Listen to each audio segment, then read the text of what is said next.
Hi friends, welcome back to my channel. My name is Ashley if this is your first time here. And if you are a returning subscriber, thank you so much for your continued support.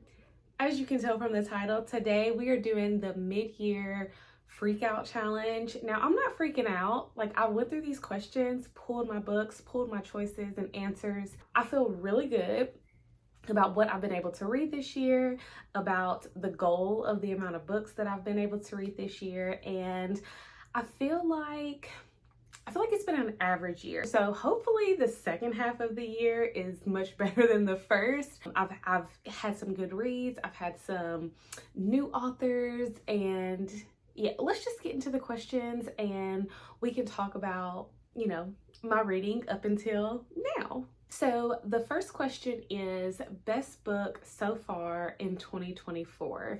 And I pulled a couple because I don't feel like I've had like the standout best book, but there has been two books that have really pulled emotion out of me, and I couldn't pick between the two, so you're gonna get both of them. The first being Minx by Sophie Lark. I really enjoyed this book. This was 5 stars, no notes for me, and it's been maybe 2 months since I have finished it, and I still feel that way. I tabbed it up. This was a buddy read that I did with my friend Kathleen, and like I said, honestly, I really enjoyed it, and it gave me everything I needed plus some. It was nothing that I expected it was going to be, and I was so happy that I read it. The other book that I chose for this prompt is Magnolia Parks. I recently finished this book this month, and it was 5 stars. This book gave me a visceral reaction at the end. I'm not going to go into it too much because no spoilers here. I haven't even done my June reading wrap up, but I finished this book and immediately ordered the next 2 in the series. But the writing, the drama, the ending, it gave everything it needed to give. I loved it. I mean, I have not finished a book that has made me like want to scream at the end of it in a very long time. And when I got to the end of this book, it literally had my husband looking at me like, girl, it is just a book, calm down. But no, this book pulled emotion from me, and 5 stars, 0 notes. This was also a buddy read with Kathleen, so maybe there's a correlation. Kathleen, are you my good luck charm? The next question is best sequel of 2024. And this is going to be a cliche answer, and I do have some caveats to go along with this answer because I have read a couple of series this year, and I think because I read them so fast, I didn't appreciate them. But the book that I am choosing for this question is Crescent City, House of Flame and Shadow. And before you click off of this video or scream at me if you're not already, I'm picking this as the best sequel that I have read this year because I waited so long, and because I did the reread of book 1 and book 2 in December. So I was so ready for this to come out when it was released, and I was so excited to get into it. Initially, I did rate this 5 stars, but as I have gotten almost 6 months away from the ending of this book, I can say that this is not my favorite Sarah J. Maas book. It is not my favorite sequel of all time, but as far as the books that I have read this year and the sequels that I have read this year, I think this was my most anticipated.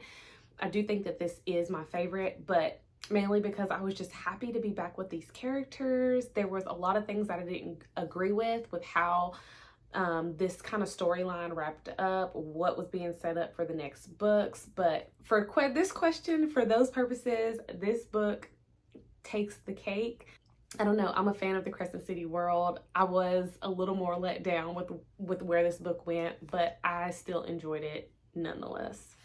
The next question is a new release that you have not read yet. And for this prompt, I chose The Veiled Kingdom by Holly Renee. This book is making the rounds right now, and I follow Holly Renee on Instagram, and like all of the little teaser posts and things that she's sharing about this series has my attention. I'm extremely excited to read this. I've heard nothing but good things about this, and also just Holly Renee's writing in general.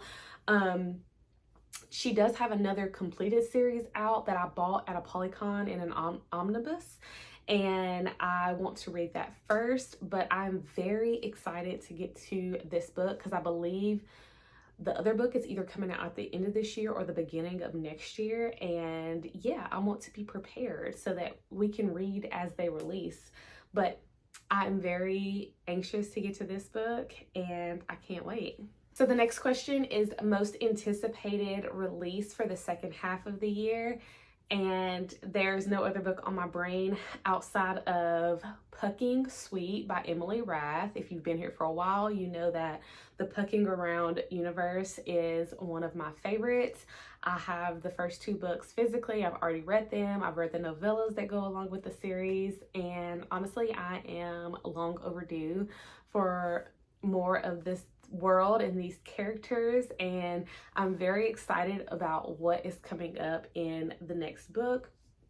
Emily Rath's writing is so engaging to me, and even though they're like extremely long, you get a full story with her books and these characters, and so that is my probably most anticipated read of this year.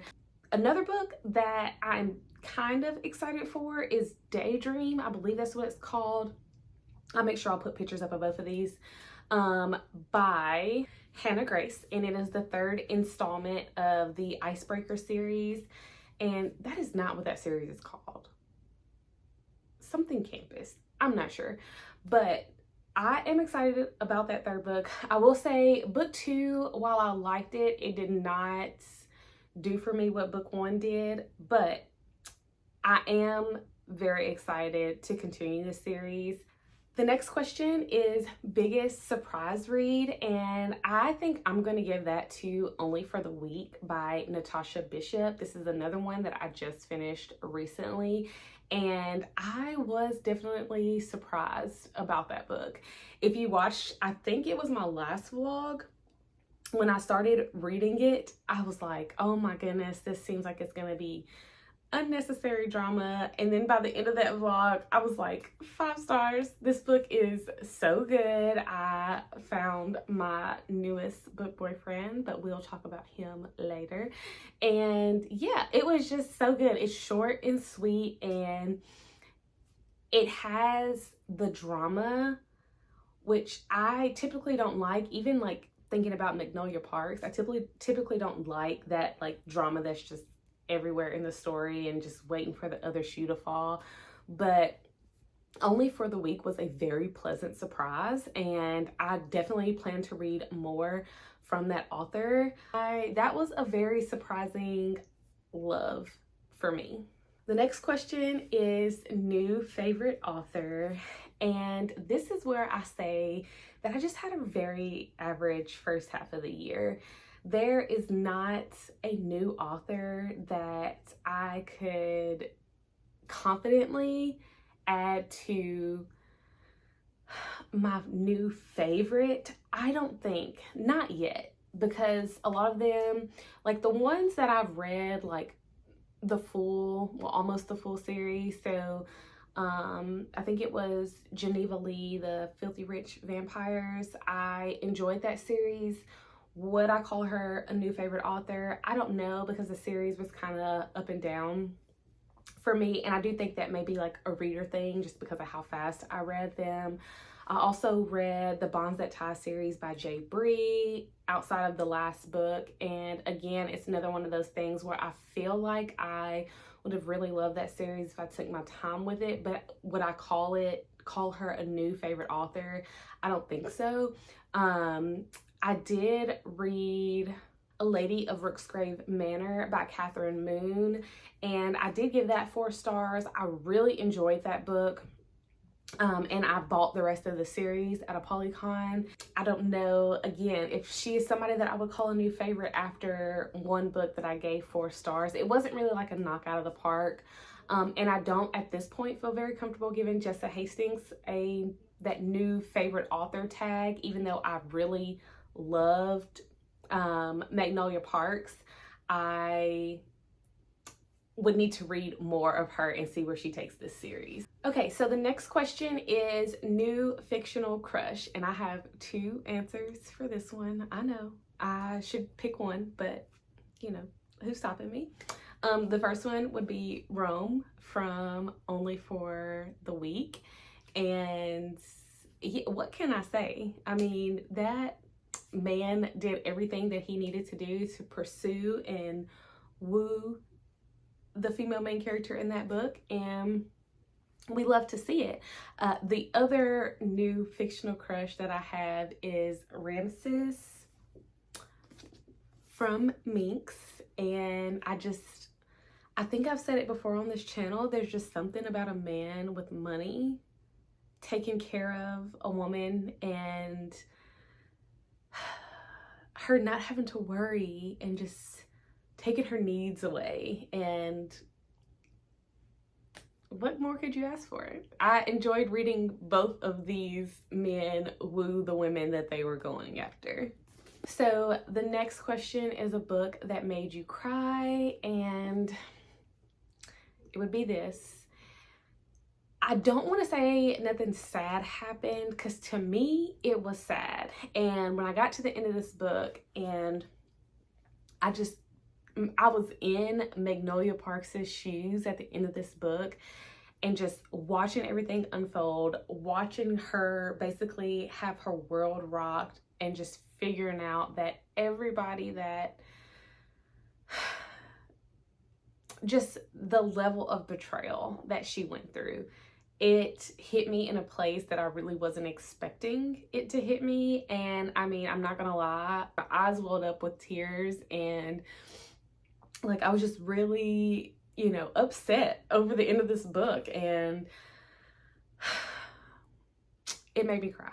I will say that. It wasn't like ugly sobs, but like it was so heart-wrenching, gut-wrenching that I hadn't experienced that emotion at the end of the book, at the end of a book, in quite some time. So the next question is a book that made you happy. I'm gonna go with A Lady of Rooksgrave Manor. When I picked this book up, I don't really know what I thought coming into this. This is a monster why-choose romance, and it was just a fun, good time. Like how the story unfolded, it was semi-mindless to get through, not really needing a ton of like thought going into it, but I was happy reading it. I was happy reading the whole thing. And yeah, it brought joy. What more could you ask for? This one stands out as one that like just, you know, I was happy all the way through it. I was engaged in the love story that unraveled in here, and just watching all the characters play together and mingle together. It was just very joyful experience, I will say. So the next question is the most beautiful book that you have bought in 2024, and I cannot narrow that down to just one book. I refuse to, actually. So I'm just gonna, I picked like 4, and that was just like me quickly not giving myself time to overthink the question. So the first book that I'm gonna show is This Blood That Binds Us by S.L. Coakley, and I was actually sent a TikTok of this author. She was doing like a special in her TikTok store with a special cover. It's signed, it had like a bunch of little goodies that it came with, and this book is just really pretty. It's so gorgeous with the pink cover, and just I think this is a different cover than how it was originally printed. I really enjoyed the cover. I don't know what is going on in these pages. I do know vampires. That's about it. But I thought this book was beautiful. We love a pink moment I would love it even more if it was like lavender, like muted like this, but I can't ask for too much. But I think this book is beautiful, and I'm very glad that I got it. The next 3 books that I'm going to show are books that I picked up from a Polycon. The first one being the Stars and Shadows series by Holly Renee. And this book is so beautiful. It's gorgeous. Like, how could I not even put this on as the most beautiful book that I purchased this year? I love it so much. Love. The next one is the Vicious Lost Boys Complete Series Omnibus by Nikki St. Croix. And again, she's beautiful. I mean, I don't know what you want me to say. It's beautiful. We love to see it. And then the last book being The Bone Witch Chronicles by Ivy Asher. I think this is a 3-book bind up. Nikki St. Croix's book was 4. So beautiful. And then the cute little sprayed edges. And the last question of this video is, what books do you need to read this year? And we know, like, I'm trying to put myself like back on the strict book buying ban. I did kind of lose myself in June because it was my birthday month, but for the rest of the year, I don't plan on like actively going to a bookstore and buying. I want to focus on the books that are on my shelves outside of those new releases that I'm very anxious to own. But I do have a few books that I pulled, series that I pulled, that I want to make sure that I try to get to this year. The first being the rest of the Magnolia Parks Daisy Hates cinematic universe going on here. I do have the next 2 books, which is Daisy Hates and then Magnolia Parks The Long Way Home. Definitely plan to get through these very soon so that I can order the next 2 and finish. I don't know if this series is done. Maybe. I feel like Magnolia Parks is done and maybe another Daisy Hates book is coming. I don't know. The next series that I would really like to get to this year, this may be like a shot in the dark or like a unrealistic expectation, but I'm just gonna put it out into the universe and pray for the best, and that is the Beartown series by Frederick Bachman.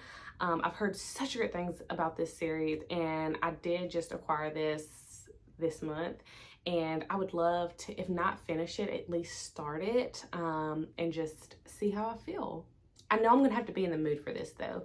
Anything that's not romance or like fantasy romance, I have to be in the mood for to start, and that's kind of why some of the books that I'm more anxious about, it takes me a little bit more time to get to. But hopefully I don't take too much time trying to get to this. But I have some big reading plans for the rest of the year, and so we shall see. The next series that I want to finish this year is the Hoops series by Kennedy Ryan.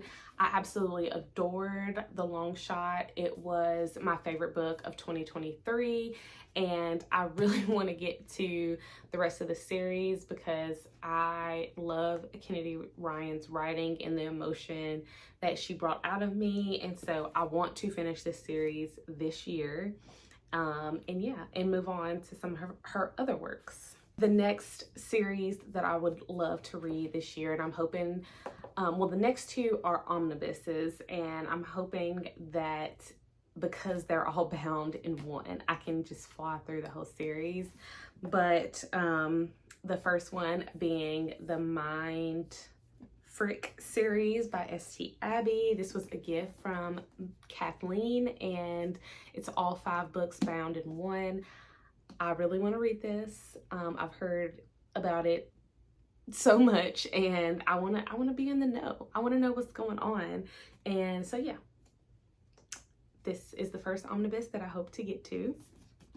And then The next omnibus that I want to get to is the Stars and Shadows series by Holly Renee. I want to read this before I read The Veiled Kingdom because I've heard such great things about this series, and I just don't want this pretty book to be sitting unread on my shelves for much longer. I actually have thought about picking it up in the month of July.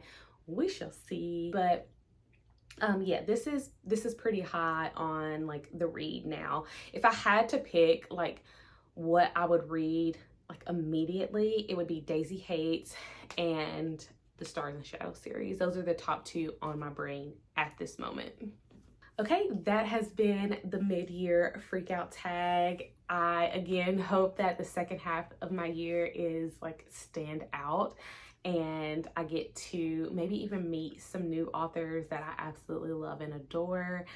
Yeah, but that is it. If you made it this far in the video, leave me a star emoji for the Stars and Shadows series, and if you like this video, make sure to give it a thumbs up. If you are not already subscribed, please make sure that you do so you don't miss any of my uploads, and make sure you share this video with your friends and followers and family if you are liking the content that I am providing here on this channel. And I will leave you with that. I hope you have a great day, week, month, year, whatever, and I will see you in the next one. Bye.